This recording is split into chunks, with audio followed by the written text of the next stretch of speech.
마태복음 7장 1절에서 6절. 이 시간 다 같이 한 목소리로 함께 봉독하겠습니다. 시작. 너희가 심판을 받지 않으려거든 남을 심판하지 말아라. 너희가 남을 심판하는 그 심판으로 하나님께서 너희를 심판하실 것이요 너희가 되질하여 주는 그 되로 너희에게 되어서 주실 것이다. 어찌하여 너는 남의 눈 속에 있는 티는 보면서 내 눈 속에 있는 들보는 깨닫지 못하느냐? 내 눈 속에는 들보가 있는데 어떻게 남에게 말하기를 내 눈에서 티를 빼내줄 테니 가만히 있거라 할 수 있겠느냐? 위선자야, 먼저 내 눈에서 들보를 빼내어라. 그래야 내 눈이 잘 보여서 남의 눈 속에 있는 티를 빼줄 수 있을 것이다. 거룩한 것을 계획해 주지 말고 너희의 진주를 돼지 앞에 던지지 말아라. 그들이 발로 그것을 짓밟고 되돌아서서 너희를 물어 뜯을지도 모른다. 아멘. 자리에 앉겠습니다. 말씀을 시작하면서 여러분께 질문 한 가지 드리죠. 예수님은 가룟 유다의 배반을 미리 아셨을까요? 알고 계셨죠? 성경을 읽어보니까, 그죠?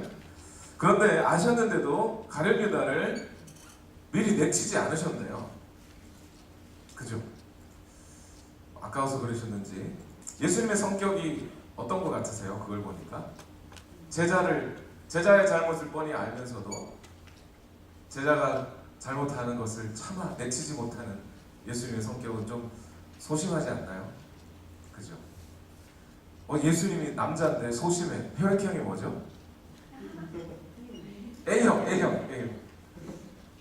예수님이 혈액형이 A형이야. 예수님이 혈액형이 A형이니까 예수님의 보혈로 구원받을 수 있는 사람도 A형. 그렇다는 얘기가 아니고요. 실제로 그렇다는 얘기가 아닙니다. 그렇다는 얘기가 아니고 우리가 어떤 사람 또는 사건들을 판단할 때 우리의 단편적인 지식만으로 어떤 문제와 사람을 판단하면 이렇게 된다. 아주 그 잘못된 길로 갈 수가 있어요. 지난 몇 년 한국 사람들에게 유행병처럼 번졌던 지식이 하나 있죠. 혈액형별로 사람을 구분하는 것. 예를 들면 A형은 소심한 것, B형은 솔직한데 호기심이 많고, AB형은 천재 아니면 바보고, O형은 인간미는 있으나 상처를 잘 받는다. 뭐 이런 얘기가 있습니다. 맞아요, 여러분? 재미는 있습니다. 쉽고 재밌어요. 그러다 보니까 사람들이 많이 사용하죠. 그러다 보니까 혈액형에 따라 사람을 판단할 때가 있어요.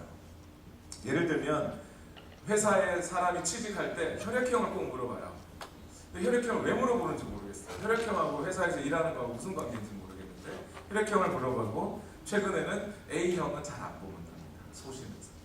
또는 아주 정밀한 일들을 하는 쪽으로 A형을 보낸다든지 이런 일을 한다는 거예요. 이 말씀을 제가 드리는 이유는 우리가 하나님의 말씀을 배우고 익히고 하다 보면 너무나 쉽게 우리가 이런 실수를 저지르게 된다는 겁니다. 어떤 거냐면 아주 단편적인 지식 하나만, 그리고 성경에 관해서도 그 성경의 말씀의 뜻을 충분히 이해하고 이게 이런 뜻이었구나 라는 것을 충분히 알지 못한 채로 그 지식을 다른 사람에게 대입해버려요. 예를 들면 예수님은 팔복의 말씀으로 산상수훈을 시작하셨어요.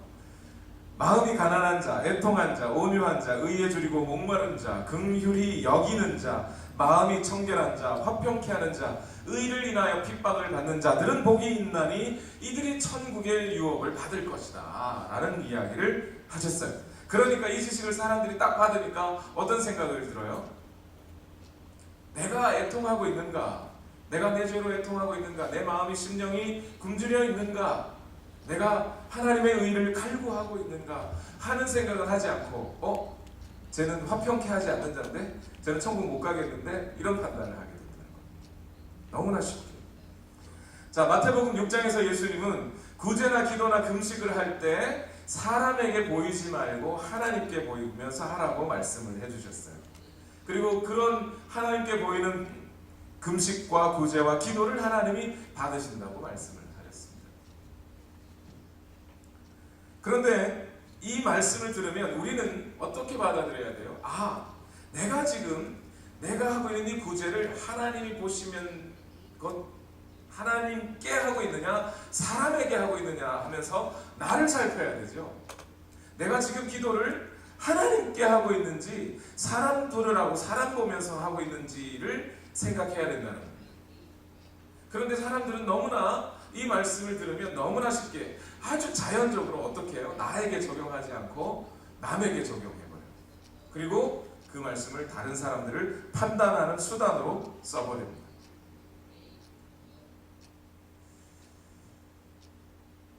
남의 것을 너무 쉽게 보고 판단해버리는 거죠. 우리는 다른 사람을 판단하는데 사실 거의 본능적이에요. 사람들이 어떤 지식을 갖거나 어떤 장면, 단편적인 장면 하나하나 보고 그것을 가지고 그 사람을 다 판단해봐요. 아, 저 사람이 혈액형이 A형이래. 그러면 어떻게 해요? 다 소심해. 이제 그때부터 그 사람이 뭘 해도 소심해서 저래. A형이라서 저래. 라는 생각을 해버린다는 거예요. 거기에 대해서 예수님은 산상수훈의 말씀을 5장, 마태복음 5장과 6장의 말씀을 가르쳐 주신 후에 이제 마태복음 7장의 말씀으로 넘어와서 이제 천국의 복음을 알려주신 다음 이 천국 복음을 어떻게 적용하고 살아야 하는지에 대해서 어떻게 행하면서 살아야 하는지에 대해서 우리에게 말씀을 해주십니다. 그게 마태복음 7장 오늘 1절에서부터 6절까지에 있는 말씀인데요. 가장 핵심적으로는 뭐냐면 오늘 이 말씀들을 천국의 말씀, 예수님의 이 말씀을 다른 사람에게 적용하여 다른 사람을 비판하는 도구로 사용하지 말라는 거예요. 먼저 마태복음 7장 1절과 2절 말씀을 다 같이 한번 읽어보겠습니다. 시작. 너희가 심판을 받지 않으려거든 남을 심판하지 말아라. 너희가 남을 심판하는 그 심판으로 하나님께서 너희를 심판하실 것이요 너희가 되질하여 주는 그 되로 너희에게 되어서 주실 것이라. 이렇게 말씀하십니다. 비판 또는 여기 성경에 번역된 대로는 심판이랬죠. 여기 심판 또는 비판이라고 하는 말의 헬라어로는 크리노라는 단어예요. 헬라어는 잘 쓰고 싶지 않은데 이 크리노라는 단어를 아는 것이 좀 중요합니다. 왜냐하면 이 크리노라는 단어는요 어떤 단어에 쓰이냐면 분별하다 또는 뭔가 식별하다. 저게 암컷인가 수컷인가 식별하다 할 때 그럴 때도 크리노라는 단어를 써요. 또는 판단하다, 결정하다, 비판하다 또는 법정에서 심판하는 것도 크리노라는 단어를 쓰는 거예요. 그렇게 생각해보면 심판하지 마라, 비판하지 마라 이 말이 그러면 여러분 이게 물인지 알고 마셔야 될 거 아니에요. 독약인지 구별하거나 분별하지 못하면 안 되겠죠. 다시 말해서 예수님은 지금 여기서 얘기하시는 말씀은 뭐냐면 어떤 비판도 어떤 상황에서든지 어떤 비판도 하면 안 돼! 이런 얘기를 하는 게 아니라는 거예요. 예수님의 말씀에 따르면 어떤 비판은 건전한 비판이 있을 수 있어요. 또 합당한 비판이 있을 수 있어요. 예수님도 누군가를 비판하신 적이 있어요? 없어요? 있어요. 예수님도 비판하신 적이 있어요. 그러니까 오늘 예수님의 이 말씀을 우리는 무조건 어떤 비판도 하면 안 돼 라고 생각하면 안 됩니다. 형제가 죄를 짓는 것을 보고도 책망하지 않으면 안 되죠. 교회가 잘못 사는 것을 보고 어떤 사람들이 잘못 사는 것을 보고 하나님의 말씀을 근거하여 책망하는 것. 책망하려면 먼저 뭘 해야 돼요? 비판이라는 걸 해야 되죠. 그러니까 어떤 책망이라고 하는 것을 전혀 하지 않는 것을 말하는 게 아니에요.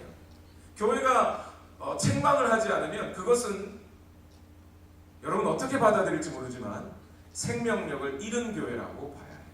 무슨 얘기냐면 루터와 칼빈 시대에는요. 지금으로부터 약 200~300년 전 교회가 한참 개혁운동을 하고 성경의 말씀으로 돌아가자 하는 운동을 할 그 무렵이에요. 그 무렵의 사람들은 교회는 저것이 교회야 라고 하는 교회의 표지가 있다고 생각했어요. 교회의 특징이 있다고 생각했어요. 그 교회의 특징이 첫 번째는 뭐냐면 온전히 하나님의 말씀을 선포하고 있느냐. 강대상에 서서 누군가가 설교를 하는데 그 설교가 자기 경험 얘기하고 자기 자랑 얘기하고 아니면 전혀 성경과 관계없는 이야기를 하면 그거는 그런 설교를 하는 곳은 교회가 아니라고 봤어요. 두 번째는 뭐냐면 그 하나님의 말씀에 기반한 예전을 치르고 있느냐. 성례전이죠. 성례전. 오늘 나는 하나님의 말씀에 기반한 성례전은 딱 두 개라고 우리는 믿습니다. 침례 또는 세례와 주의 만찬 두 가지만 있다고 생각해요. 그 다음에 세 번째 교회의 표지가 있다고 믿었는데 그게 뭐냐면 권징이라는 거였어요. 어떤 사람이 잘못하고 죄를 지으면 그 확실한 죄에 대해서 권면하고 징계하는 것은 교회가 당연히 마땅히 해야 할 일이라고 생각했어요. 그렇게 하지 않으면 교회가 아니라고 생각했어요. 그래서 성경은 어떤 면에서 철저하고 건전하게 비판할 것은 비판해야 한다고 얘기를 하죠. 대표적인 말씀이 요한복음 7장 24절인데요. 다 같이 읽어봅시다. 시작. 겉모양으로 심판하지 말고 공정한 심판을 내려라. 심판을 할 때, 비판을 할 때는 확실하고 철저하게 생각하고 관찰하고 모든 것을 종합하여 합당하게 비판을 하라는 겁니다. 겉만 보고 안에 속 내용까지 판단하지 말라는 거예요. 소심한 성격이 있는 것을 보고 혈액형이 A형이야 이렇게 가지 말라는 거예요. 또 사도 바울은 고린도 교회에 편지하면서 고린도 교회 안에 우상의 제물을 먹는 문제가 있었어요. 그것을 보고 이렇게 얘기합니다. 고린도전서 10장 15절 다 같이 읽어봅시다. 시작. 나는 지각 있는 사람들에게 말하듯이 말합니다. 내가 하는 말을 판단하십시오. 그랬어요. 지금 내가 우상의 제물의 문제에 대해서 설명을 할 테니 내 설명을 잘 듣고 판단해 보십시오 라고 얘기를 하는 거예요.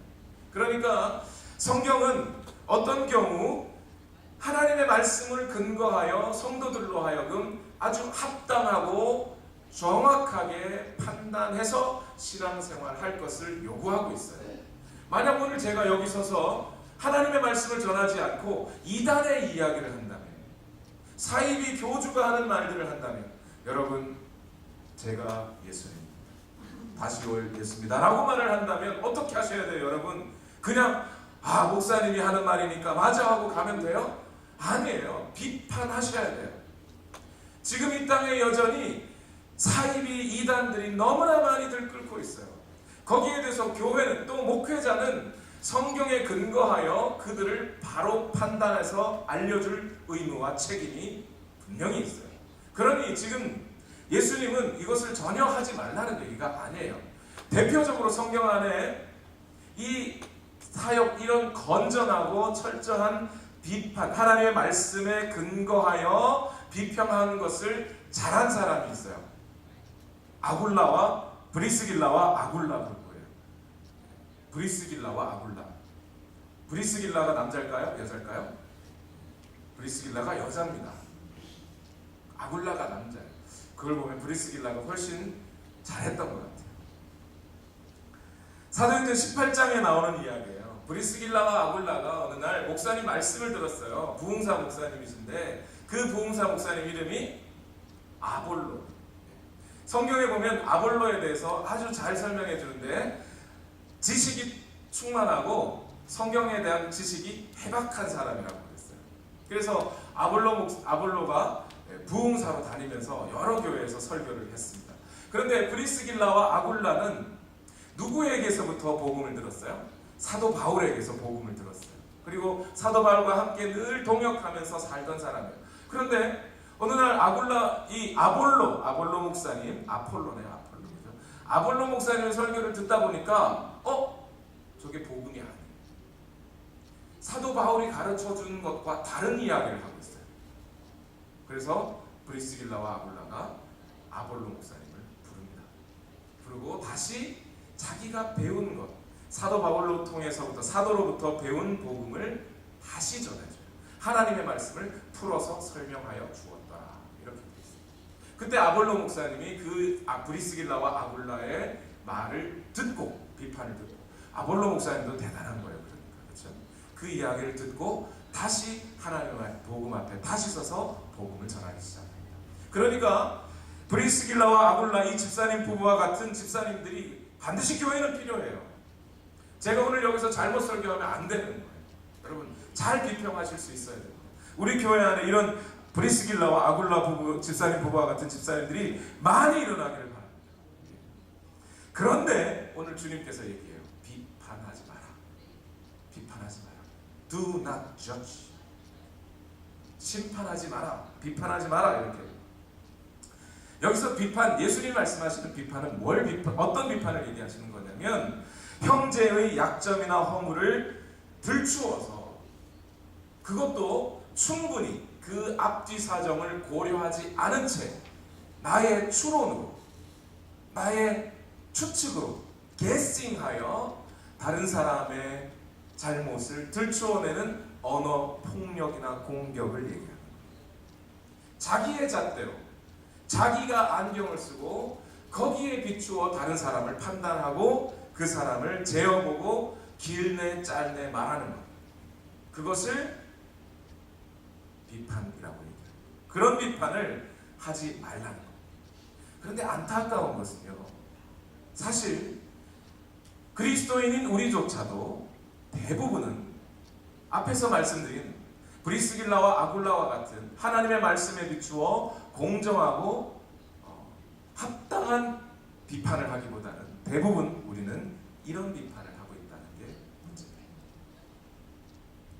이 말씀대로 하면 비판하지 말라는 이 말씀 앞에 가장 정신 차리고 똑바로 차려야 할 사람이 목사예요. 누구보다 다른 사람들 앞에서 여러분 이렇게 살면 안 됩니다. 이 길로 가셔야 합니다. 여러분 지금 잘못 살고 계십니다. 이렇게 사셔야 합니다. 하고 말을 해야 될 사람이 목사예요. 그러다 보니까 너무나 쉽게 다른 사람의 모습을 보면서 짧게, 그것도 다 보지 않고 단편적인 지식만을 가지고 오해할 수 있는 게 목사예요. 저부터 정신 바짝 차려야 돼요. 그래서 성경은 많이 선생되려고 하지 마라 그러셨어요. 많이 선생되려고 하지 마라. 자, 그러면 왜 비판하면 안 됩니까? 어떤 비판은 괜찮다면서요. 왜 이런 비판하면 안 됩니까? 이유는 간단해요. 비판을 받지 않으려거든 비판하지 말라는 거예요. 그런데 여기서 비판을 받지 않으려거든, 여기서 예수님 말하는 비판을 받지 않으려거든 이라는 말은 윤리적이고 도덕적인 차원에서 내가 다른 사람 욕하면 다른 사람도 내 욕하지, 그러니까 하지 마라 라는 얘기가 아니에요. 잘 보면 오늘 여기서 쓰여진 또 문법 얘기 나와요. 이러면 안 되는데, 그죠? 여기서 비판을 받지 않으려거든, 이게 수동태예요. 수동태. 내가 비판을 당하는 행위인데 헬라어 문법 중에 이런 수동태가 있어요. 신적 수동태라는 게 있어요. Divine Passive라는 게 있어요. 어떤 행위는 하나님이 하시는 행위라는 거예요.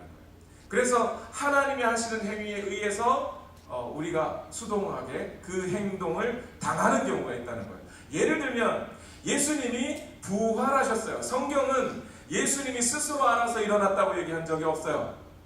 하나님이 그를 일으키셨다고 했죠. 그럼 예수님 입장에서는 하나님의 행동을 받아서 부활된 거예요. 그렇죠? 네. 이럴 때 쓰여지는 게 신적 수동태. 오늘 비판을 받지 않으려거든, 이 수동태도 신적 수동태예요. 그러니까 오늘 비판을 받지 않으려거든 하는 이 말씀은 어떤 말씀인 거예요? 하나님으로부터 비판을 받지 않으려면 너희는 비판을 하지 말라는 거죠. 너희가 잰 그 잣대로 하나님이 너희를 재질 것이다. 너희가 되를 된 그 되로 하나님이 너희를 될 것이다.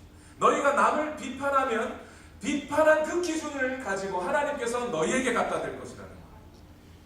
만약 우리가 이렇게 비판했다고 생각합시다. 어떤 거짓말을 잘하는 사람이 있어요.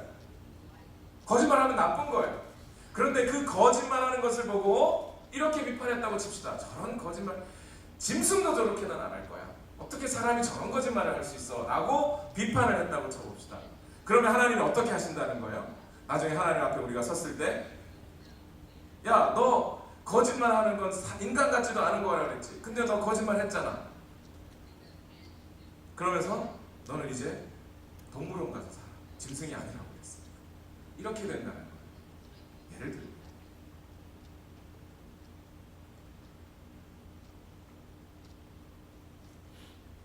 산상수훈에서 예수님은 천국 백성들이 가져야 할 의로움에 대해서 설명하시면서 항상 누구와 비교와 누구와 대조를 하시냐면 바리새인들하고 대조하셨죠. 항상 바리새인들은 이런 위선자들이다. 그러니 이렇게 하지 마라. 바리새인들처럼 이렇게 하지 마라. 바리새인들과 같은 의로움이 있으면 안 된다. 이렇게 했어요. 그런데 바리새인들이 어떻게 했길래 예수님은 지금도 바리새인처럼 비판하지 마라, 위선자들처럼 하지 말라 그러실까요? 대표적인 예가 사실은요, 바리새인과 세리의 기도에 나옵니다. 기도잖아요, 기도. 하나님 앞에 내 생각을 드리고 내 마음을 드리고 하나님 앞에 우리의 구할 것을 구하는 거잖아요. 그런데 바리새인이 어떻게 기도해요?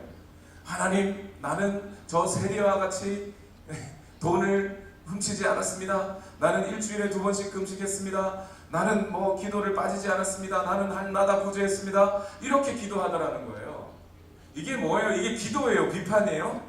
비판이에요. 이게 기도가 아니에요. 이건 기도가 아니고 저 세리 들으라는 거죠. 세리 들으라는 거예요. 나는 너보다 이만큼 훌륭한 사람이야 하면서 그 사람을 업신여기고 자기 자신을 저 사람보다 높은 자리에 취하는 교만을 갖는 거예요. 이게 비판이다. 이렇게 하지 말라는 겁니다. 예수님은 이런 바리새인들의 의로움을 인정하지 않으시겠다는 거예요. 그런 의미에서 우리는 마태복음 5장 20절을 다시 한번 읽어봐야 돼요. 다 같이 읽어볼까요? 마태복음 5장 20절 깊이 생각하면 시작. 내가 너희에게 말한다. 너희의 의가 율법학자들과 바리새파 사람들의 의보다 낫지 않으면 너희는 하늘나라에 들어가지 못할 것이다. 바리새인들이 비판하듯이 그런 비판을 오늘 우리가 하고 있다면 우리는 오늘 천국 백성이 아닐 수 있다는 거예요. 여러분, 우리 하나님이 어떤 하나님이세요? 전지전능한 하나님이세요. 모든 것을 다 알고 계신 하나님이세요. 여러분의 머리 털끝까지도 다 세신 받으시고 여러분들의 마음의 속의 생각이 어떠한지도 알고 계세요. 여러분들이 어떤 계획을 가지고 있는지도 알고 계세요. 오늘 여러분들이 교회에 나올 때 어떤 생각과 어떤 마음과 어떤 태도를 가지고 교회를 나왔는지도 하나님은 알고 계세요. 그런데 그 하나님이 사람을 심판하는 걸 즐겨 하십니까? 아니면 잘 안 하려고 하십니까? 안 하려고 하죠. 그 모든 것을 다 알고 있는 하나님도 심판하려고 하지 않으세요. 노하기를 더디하시는 하나님이세요. 니느웨 백성들이 아무리 죄가 많아도 그들을 다시 회개시켜 살리기를 원하시는 것이 하나님이지 죽어 멸망하게 심판하게 이르게 하시는 것을 원하지 않는 하나님이세요. 그런데 우리가 뭐라고? 우리가 어떻게 하나님처럼 다 안다고 남을 심판할 수가 있는 거겠습니까? 우리의 단편적인 지식만을 가지고 어떻게 남을 심판해요? 남을 심판하고 비판하는 것은 곧 우리가 하나님의 위치에 서겠다는 거예요. 하나님의 자리를 차지하겠다는 거예요. 그러니까 심판하려고 하는 거죠. 이런 재미있는 얘기가 있어요. 한 목사님이 죽어서 하나님 앞에 갔습니다. 하나님께서 보좌에 앉으셔서 너 왔냐 그러시더래요. 약간은 서운했습니다. 벌떡 일어나 맞이해 주실 줄 알았더니 그 다음날 그 목사님이 사역하시던 교회 집사님이 죽어서 하나님 앞에 갔어요. 하나님 벌떡 자리에 일어나셔서 품에 꼭 안고 니 왔냐 하면서 안아주셨어요. 그 모습을 보던 목사님이 하나님께 물어봤습니다. 하나님, 왜 저는 가만히 앉아서 말로만 왔냐 하시더니 저 집사에게는 벌떡 일어나셔서 맞이해 주시는 겁니까? 하고 물어봤대요. 그때 하나님이 네가 내 자리 뺏어갈까 봐. 우리는 너무 쉽게 하나님의 자리를 빼앗아요. 로마서 14장 4절 말씀 있습니다. 다 같이 읽어볼까요? 시작. 우리가 누구이기에 남의 종을 비판합니까? 그가 서 있든지 넘어지든지 그것은 그 주인이 상관할 일입니다. 주님께서 그를 서 있게 할 수 있으시니 그는 서 있게 될 것입니다. 어떤 사람이 죄가 많아, 내 눈에 보기에도 저 사람 죄가 많아, 잘못한 게 많아요. 그런데 만약 여전히 그 사람이 잘 되고 잘 서 있어요, 내가 굳이 가서 건드려서 비판하고 그 사람을 넘어뜨리려 할 필요가 없다는 거예요. 하나님이 어련히 알아서 그를 세워놓고 있으시겠느냐는 거예요. 그러니 너희는 하나님의 위치를 빼앗아서 하나님처럼 비판하려 하지 말고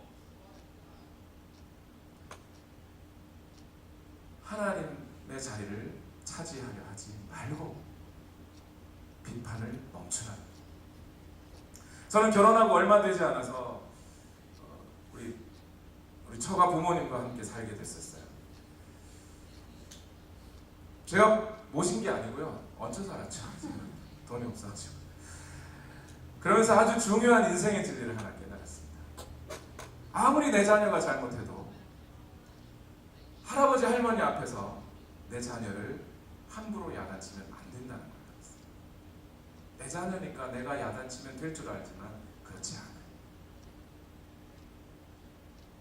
내가 내 자녀를 야단치는 중에 할아버지 할머니는 깊은 상처를 받는 거예요. 그 할아버지 할머니에게도 매우 중요한 딸이거든요. 손자 손녀. 하물며 이 땅의 모든 것을 보고 계시는 하나님 앞에서 아무리 작은 피조물이라도 하나님의 뜻에 따라 운행되고 있는 것을 우리가 안다면 오늘 우리가 누구에게 사람을 판단합니까? 그렇죠? 하나님께서 그를 다스리고 인도하고 계시는데 우리가 누구이기에 옆에서 하나님의 훈수를 둔단 말이에요. 하나님이 그러지 않겠어요? 네가 누구냐 대체? 네가 뭐길래 내 훈수를 두고 있느냐? 누가 너를 재판장으로 세웠느냐? 하시지 않죠. 베드로전서 5장 5절 말씀에 이와 같이 여러분도 나이가 많은 이들에게 복종하십시오. 모두가 서로 겸손의 옷을 입으십시오. 하나님께서는 교만한 자를 물리치시고 겸손한 사람에게 은혜를 베푸십니다. 여러분, 겸손이 뭔가요? 형제나 자매를 비판하지 않는 게 겸손입니다. 판단을 멈추는 게 겸손입니다. 남을 비판하는 것은 교만하여 하나님의 자리를 차지하려는 것과 같아요. 하나님은 겸손한 사람에게 은혜를 베푸십니다. 이 마음을 가지고 마태복음 7장 3절에서 5절을 다시 한번 읽어봅시다. 다 같이 읽겠습니다. 시작. 어찌하여 너는 남의 눈 속에 있는 티는 보면서 내 눈 속에 있는 들보는 깨닫지 못하느냐? 내 눈 속에 있는 들보가 있는데 어떻게 남에게 말하기를 내 눈에서 티를 빼내줄 테니 가만히 있거라 할 수 있겠느냐? 위선자야, 먼저 내 눈에서 들보를 빼내어라. 그래야 내 눈이 잘 보여서 남의 눈 속에 있는 티를 빼줄 수 있을 것이다. 이 예수님의 말씀은 너무나 강력하죠. 너무나 쉽죠. 너무나 이펙티브하죠. 그래서 우리는 너무 잘 기억합니다. 아, 맞아. 내가 다른 사람을 비판하려 할 때 먼저 내 눈에 있는 들보가 있는지를 깨달아요. 여러분, 감기도요, 다른 사람들이 암병을 앓으면 그게 티끌처럼 보이지만 아무리 작은 감기라도 내게 걸리면 들보처럼 느껴지죠. 마찬가지로 우리는 이것을 반대로 살고 있어요. 다른 사람의 잘못을 들보처럼 여기면서 내 잘못은 티끌처럼 여겨요. 이 반대가 돼야 돼요. 이게 다 아담 때문에 타락해가지고 그렇게 느껴야 해요. 오늘 내 잘못이 들보처럼 여겨져야 하는데 그게 보여지지 않는 거예요. 그래서 그걸 못 빼는 거죠. 물론 또는 이 말씀을 전통적으로 해석하면 이렇게 되는 것이 맞습니다. 내 속에 있는 잘못을 먼저 회개해야 한다. 그 다음에 형제의 티끌을 빼주라고 하는 거죠. 전혀 비판하지 말라는 얘기가 아니라는 걸 이해하시겠죠. 잘못을 고쳐주는 것이 필요한 것이 있습니다. 자, 그런데 저는 여기서 이 말씀을 읽으면서 한 가지를 더 깨닫습니다. 그것은 뭐냐면요, 내 안에 잘못이 많은데 그 잘못 고치고 남의 형제의 티끌을 빼줘야 한다. 티를 빼줘야 된다. 이 말씀에서 저는 이런 말씀으로 해석될 수 있다고 봐요. 뭐냐면 다른 사람을 비판하는 행위 그 자체가 들보일 수 있어요.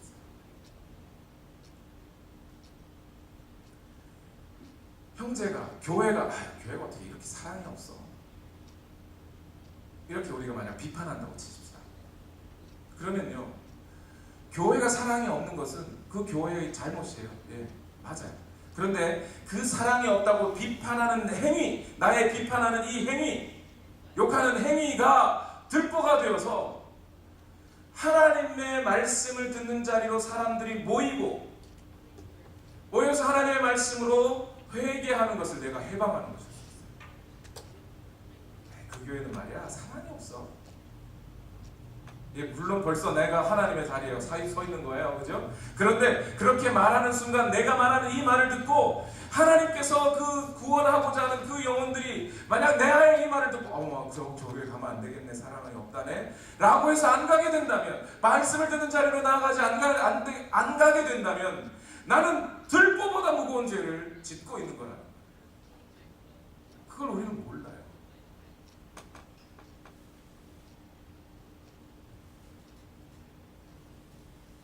최근에 인터넷이 발달하면서 예전에는 국가 기밀로 묶여있던 문서들이 인터넷을 통해 공개가 됐습니다. 그 중에 구소련에서 서방 세계를 분열시키기 위해 스파이를 보냈던 그 스파이를 보낸 문서들이 발견됐어요. 그래서 소련에서 야 니네 미국 가거든 스파이들한테 시켜요. 니네가 어느 조직 어느 단체에 잠입하고 정부기관이나 이런 데 잠입해서 그 조직이나 단체를 와해시켜야 된다. 와해시키려면 어떻게 해야 되느냐 그걸 알려주는 문서들이 발견됐어요. 그런데 그 문서들 중에 너무 재밌는 것이 한 가지였습니다.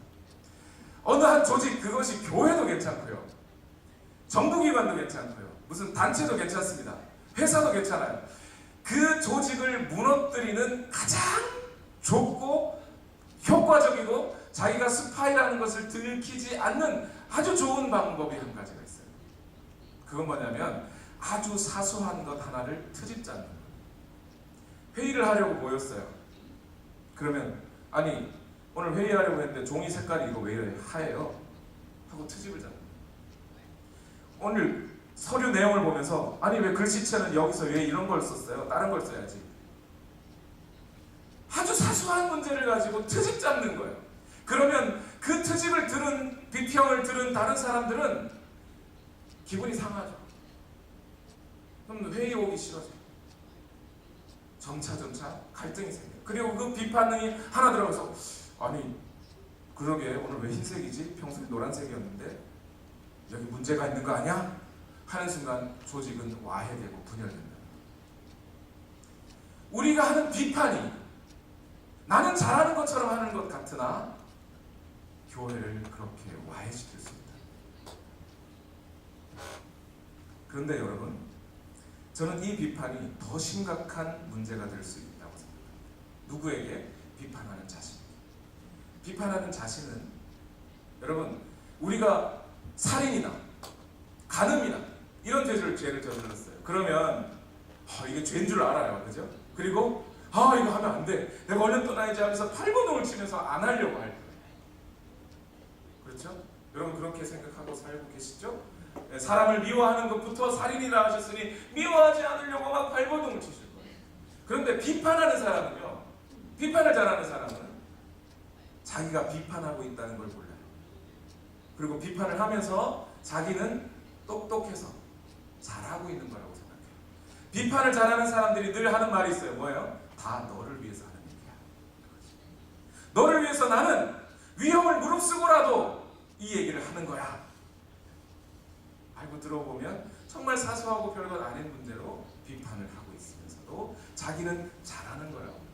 그래서 심각한 거예요. 그래서 들보예요. 안 빠져. 웬만하면 빠지는데 들보가 눈 안에 끼어보세요. 저 우리 교회의 대들보가 눈 안에 끼어보세요. 이게 빠지겠나? 이게 안 빠져요. 이게 사단이 하는 짓이에요. 욥기를 보세요. 하나님이 욥을 자랑합니다. 욥 봤냐? 걔가 그렇게 참 정직해. 그러니까 사단이 욥에 대해서 가봤어요? 보지도 않고 추측을 가지고 부풀려서 욥을 비판. 하나님이 복을 주시니까 그렇게 의롭게 사는 거죠. 그거 뺏어가면 하나님 도리어 하나님을 욕하고 말걸요? 라고 사단이 하나님께 욥에 대해 비판하는 거죠. 사단은 지가 잘하는 줄 알아요. 이렇게 사단의 꼬임에 넘어가면 내가 지금 형제 자매를 비판하고 있고 업신여기고 있다는 것을 스스로 몰라요. 여기에 이 비판이라는 죄의 심각성이 있습니다. 베드로전서 4장 15절을 읽어볼까요? 다 같이 시작. 여러분 가운데 아무도 살인자나 도둑이나 악을 행하는 자나 남의 일을 간섭하는 자로서 고난을 당하는 일이 없도록 하십시오. 여기 너무 웃기지 않아요, 여러분? 살인, 도둑, 악을 행하는 것이나 또는 뭐가 있어요? 남의 일을 간섭하는 자로서 고난을 당하지 말아요. 여러분, 남의 일을 간섭하는 것을 우리가 언제 살인이나 도둑이라고 생각한 적 있어요? 없어요. 그런데 바울은 그것을 살인과 도둑과 비슷한 레벨에 올려놓고 있어요. 남의 일을 간섭함으로써 너희가 고난 당하는 일이 없도록 하라. 그렇게 당하는 고난은 십자가의 고난이 아니라는 거예요. 그리스도인이 받을 고난이 아니라는 거예요. 형제의 티를 빼주겠다고 하면서 나는 들보만한 죄를 짓고 있는 거예요. 사실 우리가 신앙생활을 잘하려고 하면요, 알고 보면 남을 비판할 겨를이 없어요. 데살로니가전서 4장 11절을 읽어보실까요? 다 같이 읽어봅시다. 시작. 그리고 우리가 여러분에게 명령한 대로 조용하게 살기를 힘쓰고 자기 일에 전념하고 자기 손으로 일을 하십시오. 이렇게 산다는 거예요.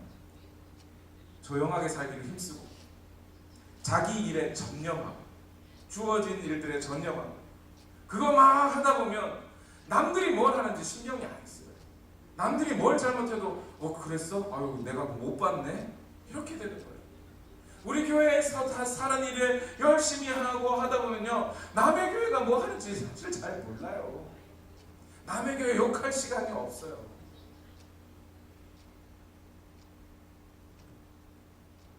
그래서 하나님의 백성들은 어떤 사람이냐면요, 남을 신경 쓰는 사람이 아니고 나를 신경 쓰는 사람. 지금 산상수훈의 말씀 앞에 내 죄가 큰데, 내 죄 때문에 애통하게 생겼는데 남의 죄가 언제 보여요? 안 보이는 법이에요. 하나님 말씀 앞에 끊임없이 나를 무릎 꿇리는 사람, 남을 보면서 행동이 이랬느니 저랬느니 자신의 상황을 보지 못하는 사람들이 여유로우니까, 내 죄를 깨닫지 못하니까 남의 죄가 보여요. 자, 이제 말씀을 정리하겠습니다. 저도 지금 설교를 진행하면서 열심히 지금 비판하는 사람에게 비판이었어요. 비판이나 판단은 정죄는 돌고 돌아요. 사실입니다. 대부분의 사람들이 가만히 있다가 갑자기 남 비판하지 않습니다. 자기도 비판을 받았다고 느끼기 때문에 남을 비판하죠. 참아야 된단 말이죠. 비판받으면서 나는 비판을 안 하려면, 나는 남에게 비판을 받는데 나는 비판을 안 하려면 참 힘들죠. 쉽지가 않습니다. 근데 예수님은 이렇게 부탁하는 거예요. 그 연결고리를 누군가는 끊어야 되죠. 누군가는 그것을 끊어야 이 세상에 너희 공동체 가운데 성령의 회복이 있지 않겠느냐 얘기하시는 겁니다. 사도 바울은 진정 거듭난 그리스도인이 살아가며 지켜야 할 삶의 규범에 대해 다음과 같이 요약합니다. 어떤 분은 비판하는 목소리에 대해서 시를 말씀을 주셨는데, 저는 이 말씀을 여러분께 드리면서 말씀을 좀 나누겠으면 좋겠어요. 로마서 12장 14절에서 21절 말씀 다 같이 읽어봅시다. 시작. 여러분을 박해하는 사람들을 축복하십시오. 축복을 하고 저주를 하지 마십시오. 기뻐하는 사람들과 함께 기뻐하고 우는 사람들과 함께 우십시오. 서로 한 마음이 되고 교만한 마음을 품지 말고 비천한 사람들과 함께 사귀고 스스로 지혜가 있는 채 하지 마십시오. 아무에게도 악을 악으로 갚지 말고 모든 사람이 선하다고 생각하는 일을 하려고 애쓰십시오. 여러분 쪽에서 할 수 있는 대로 모든 사람과 더불어 화평하게 지내십시오. 사랑하는 여러분, 여러분은 스스로 원수를 갚지 말고 그 일은 하나님의 진노하심에 맡기십시오. 성경에도 기록하기를 원수 갚는 것은 내가 할 일이니 내가 갚겠다고 주님께서 말씀하신다 하였습니다. 내 원수가 줄이거든 먹을 것을 주고 그가 목말라 하거든 마실 것을 주어라. 그렇게 하는 것은 내가 그의 머리 위에다가 숯불을 쌓는 셈이 될 것이다 하였습니다. 악에게 지지 말고 선으로 악을 이기십시오. 아멘. 우리 모두 비판 잘하는 사람이 아니라 격려 잘하는 사람이 되기를 바랍니다. 지적 잘하는 사람보다 위로 잘하는 사람들 되시기를 바랍니다. 무엇보다 성령의 사람 되시기를 바랍니다. 우리가 위로와 격려로 하나 될 때 성령께서는 우리 안에서 늘 기뻐하시는 줄로 믿습니다. 우리 안에 거하시는 성령이 늘 근심하고 탄식한다면 우리는 우리에게 영적인 행복과 거룩은 찾아오지 못할 것입니다. 이 세상은 여전히 잔인합니다. 날마다 많은 말로 사람들을 죽이고 다치게 하고 있습니다. 아마 칼에 맞아 죽은 사람, 총에 맞아 죽은 사람보다 말에 맞아 죽은 사람이 더 많을 것 같습니다. 그러나 오늘 교회는 성령의 공동체가 되어 형제와 자매를 비판하는 사람이 아니라 서로 격려하며 인정하며 함께 울고 함께 슬퍼하고 함께 기뻐하는 그런 사람들이 모인 곳이니 이 교회 안에서 사람들은 참된 평안과 천국의 삶을 찾아야 할 수 있을 줄로 믿습니다. 이것이 오늘 우리가 사는 길이고 다른 사람을 행복하게 해주는 하나님의 뜻을 이루는 지름길이 될 것입니다. 다 같이 기도하겠습니다.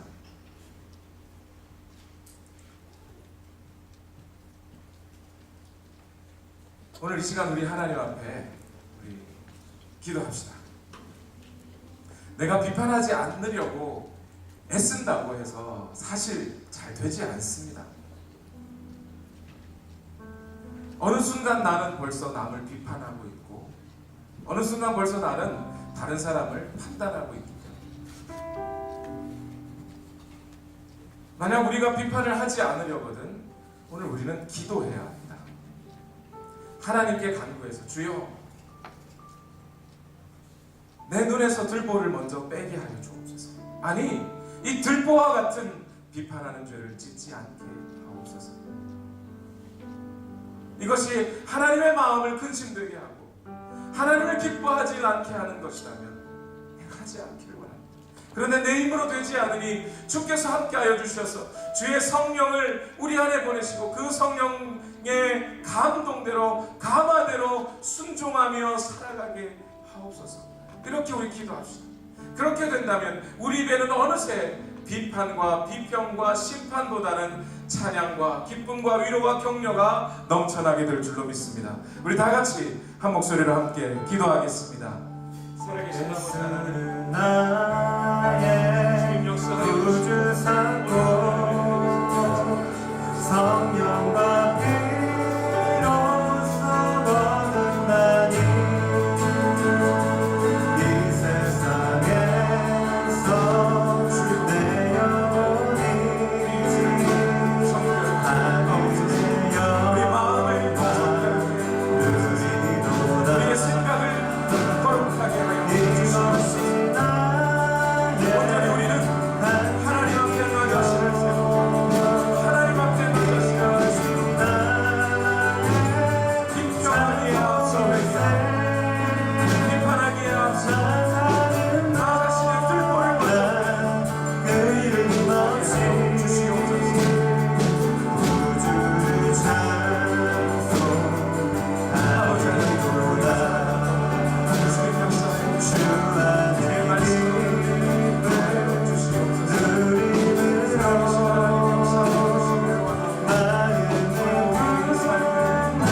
마음을 찬양하니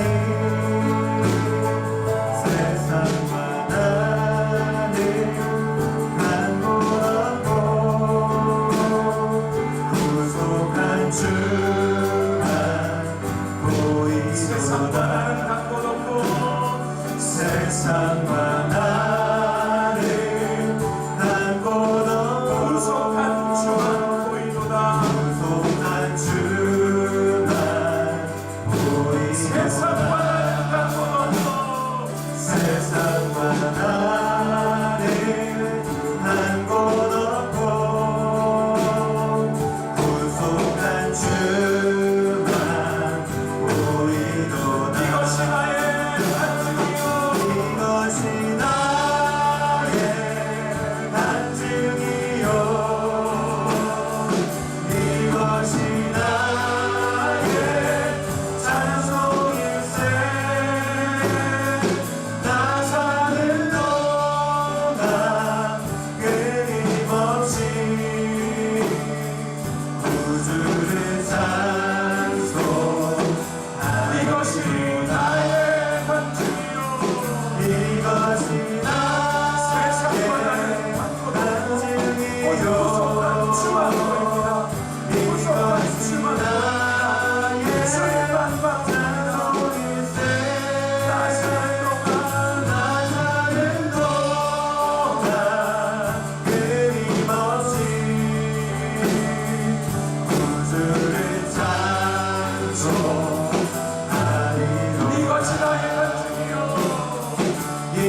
구속하신 주의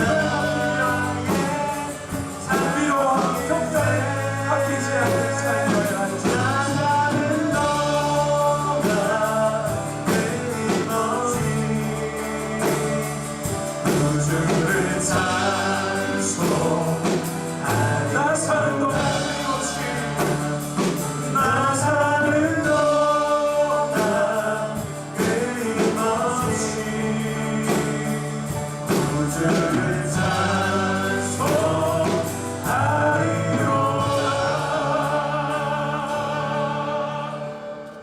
하나님, 우리를 인도하여 주시옵소서.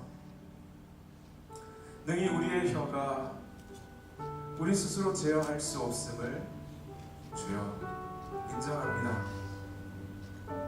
주님, 그렇다고 내가 형제 자매에게 비판하며 심판하는 말을 하여 그들의 마음에 깊은 상처를 남기며 칼로 때린 것보다 더한 상처를 남겼다면 주여 오늘 나의 죄를 용서하시고 이후로는 오직 주 성령께서 함께하여 주셔서 오직 우리가 주 성령의 감동과 이끄심과 인도를 받아 비판하는 일을 멈추게 하옵소서.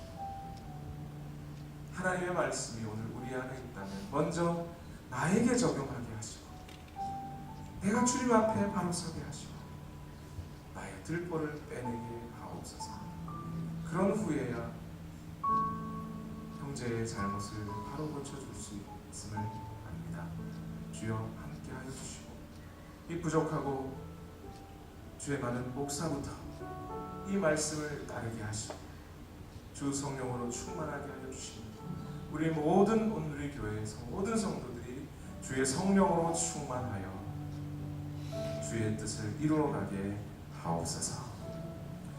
이제는 우리 구주 예수 그리스도의 무한하신 은혜와 하나님 아버지의 만극하신 사랑과 성령님의 교통하심이 비판을 그치고 도리어 사랑을 시작하며 살아가기를 원하는 우리 모든 성도들의 삶 위에 지금부터 영원토록 함께 하옵시기를 예수님의 이름으로 축원하옵나이다. 아멘.